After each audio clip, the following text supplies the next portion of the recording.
ಇವೆಲ್ಲ ಅಸೆಂಬ್ಲಿ ಚರ್ಚೆ ಆಗ್ಬೇಕು, ದಾಖಲಾಗಿರ್ಬೇಕು. ಕುಮಾರಸ್ವಾಮಿ, ನನ್ನ ಕುಟುಂಬದ ಬಗ್ಗೆ ನಾನು ಮಾತಾಡ್ಲಿ ಅಂತಾನೆ ನಿನ್ ಬಗ್ಗೆ ಮಾತಾಡ್ಕೊಂಡ್ ಬರ್ತಾ ಇದ್ದೀನಿ. ನಾನು ರೆಡಿ ಇದ್ದೀನಿ. ನಿಮ್ಮ ಅತ್ತೆ ಬಗ್ಗೆ ನಾನು ಮಾತಾಡೋದಿಲ್ಲ. ನಿಮ್ಮ ಅತ್ತೆ KDB ಭೂಮಿ, ನಮ್ಮ ಅಕ್ಕಂದು ಸೈಟ್ ಒಂದು, ನಾನು ಮಾತಾಡಕ್ ಹೋಗುದಿಲ್ಲ. ನಮ್ಮ ಅಕ್ಕನ ವಿಚಾರ ನಾನು ಮಾತಾಡಕ್ ಹೋಗುದಿಲ್ಲ.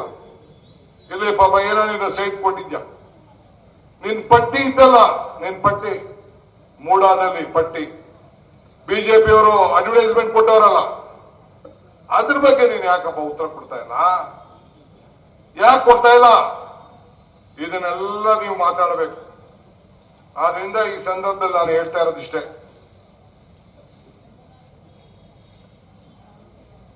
ನಾನು ನಿನ್ಗೆ ಹೇಳ್ತಾ ಇರೋದಿಷ್ಟೇ. ಅನೇಕ ನನ್ನ ಸ್ನೇಹಿತರುಗಳು ಎಲ್ಲ ಕೂಡ ಮಾತಾಡಿದ್ದಾರೆ.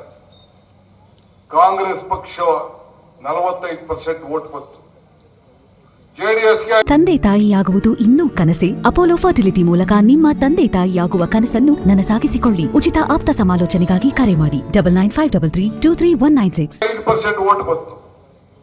ನನ್ನ ಅಧ್ಯಕ್ಷತೆಯಲ್ಲಿ 136 ಸೀಟು, ಸಿದ್ದರಾಮಯ್ಯನವರ ಮುಖಂಡತ್ವದಲ್ಲಿ 136 ಸೀಟು, ಬಿಜೆಪಿಗೆ 66, ಜನತಾದಳಕ್ಕೆ 19. ಒಬ್ಬ ಹಿಂದುಳಿದ ವರ್ಗದ ನಾಯಕ ಸಿದ್ದರಾಮಯ್ಯ ಮತ್ತೆ ಈ ದೇಶದಲ್ಲಿ 2ನೇ ಬಾರಿಗೆ ಮುಖ್ಯಮಂತ್ರಿ ಆದ ಅಂತೇಳಿ ನಿನ್ ಕೈ ಸಹಿಸಕ್ ಆಗದೆ ಈ ಒಂದು ಷಡ್ಯಂತ್ರವನ್ನ ಮಾಡ್ತಾ ಇದ್ದೀರಲ್ಲ, ನಿಮ್ ನಡೆಯಲ್ಲಿ ಬರಲಿಲ್ಲ, ನಿಮ್ ಕೈಲಿ ಆಗುದಿಲ್ಲ. 5 ವರ್ಷ ಅಲ್ಲ ಈ ಸರ್ಕಾರ, 10 ವರ್ಷ ಕಾಂಗ್ರೆಸ್ ನೇತೃತ್ವದ ಸರ್ಕಾರ ಈ ರಾಜ್ಯದಲ್ಲಿ ಇದ್ದರೆ ಅನ್ನೋ ಮಾತನ್ನ ಈ ಸಂದರ್ಭದಲ್ಲಿ ಹೇಳಲಿಕ್ಕೆ ನಾನು ಬಯಸ್ತಾ ಇದ್ದೇನೆ. ಆದ್ರಿಂದ ನಿಮ್ಗೆ ನಾನು ಹೇಳೋದಿಷ್ಟೇ, ಬೆಂಗಳೂರಿನಿಂದ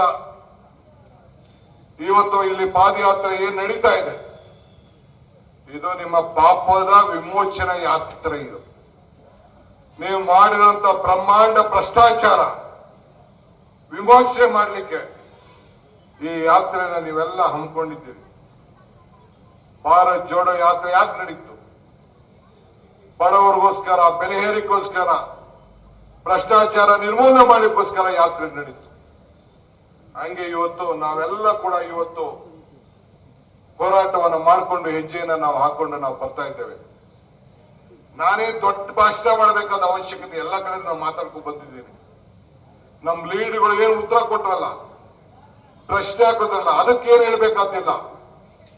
ನಿಮ್ ಲೀಡ್ಗಳು ಈಗ ನಾನು ಒಂದು 10 ನಿಮಿಷ ತೋರಿಸುತ್ತಲ್ಲ, ನಿಮ್ ಮಾತುಗಳು, ಯಡಿಯೂರಪ್ಪನವರ ಮಾತು, ಕುಮಾರಸ್ವಾಮಿ ಮಾತು, ಯತ್ನಾಳ್ ಮಾತು, ಯೋಗೇಶ್ ಮಾತು, ಅದಕ್ಕೆ ನೀವು ಉತ್ತರ ಕೊಡಿ.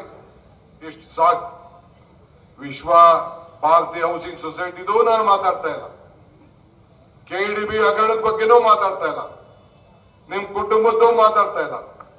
ಹೇಳಿದ್ದೇನೆ, ನಿನ್ ಕುಟುಂಬ, ನಿನ್ ಸೋದರದೆಲ್ಲ ಆಸ್ತಿದ ಪಟ್ಟಿ ಬಿಚ್ಚಿಡು ಅಂತ, ಇನ್ನ ಬಿಚ್ಚಿಟ್ಟಿಲ್ಲ. ನಾನು ಎಲ್ಲಿ ಕರೆದ್ರೂ ಸಿದ್ಧ ಇದ್ದೇನೆ.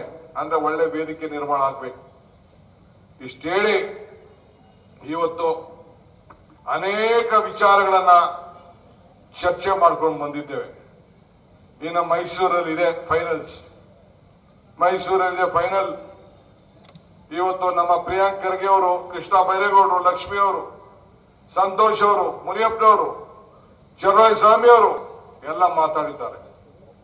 ಪಾದಯಾತ್ರೆ, ಈ ಪಾದಯಾತ್ರೆಗೆ, ನಿಮ್ಮ ಪಾದಯಾತ್ರೆಗೆ ದಮ್ಮಿಲ್ಲ. ಒಂದಿನ ಮಾಧ್ಯಮದವರೇ ಇದನ್ನು ತಗೊಳ್ಳಿಲ್ಲ, ಏನಿರೋ ನಂದವರು ತಗೋತಾ ಇದ್ದಾರೆ. ನಾವ್ ಯಾಕಿದ್ರೆ ಮಾತಾಡ್ತಾ ಇದ್ದೀವಿ ಅಂದ್ರೆ, ಈ ಮಂಡ್ಯದ ಮಹಾಜನತೆ ವಿದ್ಯಾವಂತಿದ್ದೀರಿ, ಬುದ್ಧಿವಂತಿದ್ದೀರಿ, ರೈತರ ಮಕ್ಕಳಿದ್ದೀರಿ. ನಿಮ್ಮ ಬದುಕಿಗೋಸ್ಕರ ನಾವು ಹೋರಾಟ SM ಕೃಷ್ಣ ಅವ್ರು ಮಾಡಿದ್ರು. SM ಕೃಷ್ಣನ ಮೇಲೆ ಬೇರೆ ಇದ್ದೀರಾ ಮಾತಾಡ್ತಾರೆ. ಅವ್ರಿಗೆ ಮಾತಾಡೋಷ್ಟು ಶಕ್ತಿ ನಿಮ್ಗಿದ್ಯಾ? ಮಾದೇಗೌಡರ ಮೇಲೆ ಮಾತಾಡೋ ಶಕ್ತಿ ಇದೆಯಾ? ಯಾರ ಮೇಲೂ ಮಾತಾಡೋ ಶಕ್ತಿ ಇಲ್ಲ. ಆದ್ರಿಂದ ಇವತ್ತು ತಮ್ಗೆ ನಾನು ಕೇಳೋದಿಷ್ಟೇ,